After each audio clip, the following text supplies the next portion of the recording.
The Tudor Collins wing shows an extensive series of early photographs, providing intriguing windows into the past. Here you'll find beautiful Kauri furniture, one of the finest collections in the world, and lovely timber panels, which include samples of all New Zealand's native trees.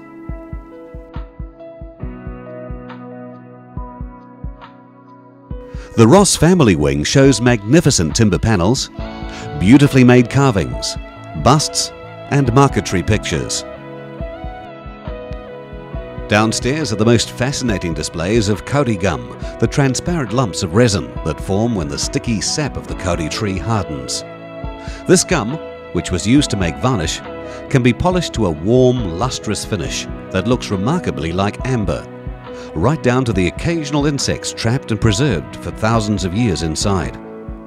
And this collection is the biggest and most beautiful collection of Kauri gum in the world.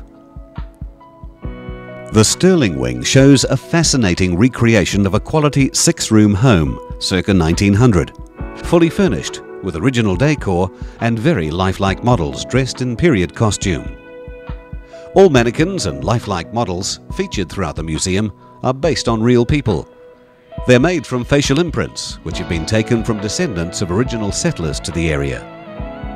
This is typical of how Kauri was used for building homes and for making beautiful furniture. Keep an eye on the mannequins. Occasionally, you may see more than you expect. The Smith wing shows huge Kauri logs and displays real equipment for felling trees, transporting logs, milling timber, and collecting Kauri gum. There's a blacksmith's workshop, plus the Nico gum digger's hut, and a model dam to admire. The wing also has fantastic pioneering memorabilia on display.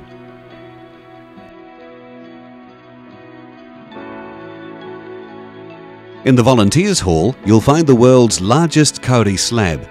It's a huge 22.5 meters long.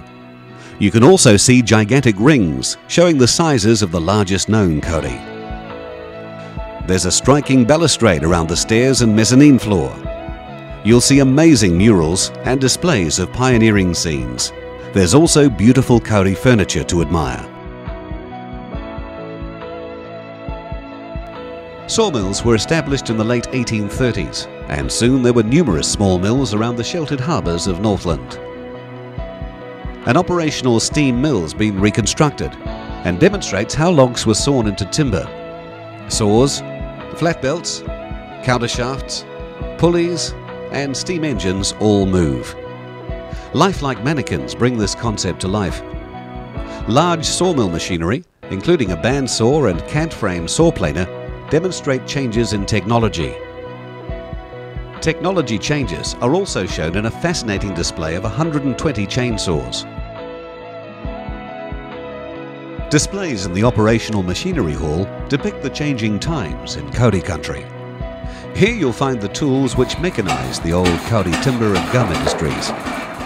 If you like the whirring of engines, the best day to visit is Wednesday, when local engine enthusiasts volunteer their time to come in to tend to their old girls, including a 1929 Caterpillar 60.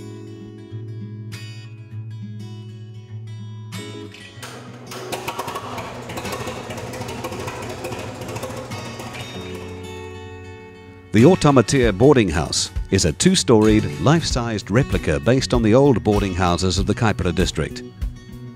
As villages sprang up and commerce took hold, boarding houses became a necessary feature of the landscape.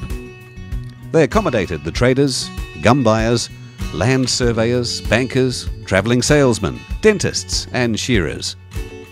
The Mid-North could only be accessed easily by boat, so everyone stayed a night or two at a boarding house whilst waiting for boats. Each room in the boarding house is populated with antique furniture and lifelike mannequins telling their own particular story of how they came to be staying at the boarding house. Matakohe's first original school building gives a great glimpse of early education in New Zealand, which began in Matakohe in 1878.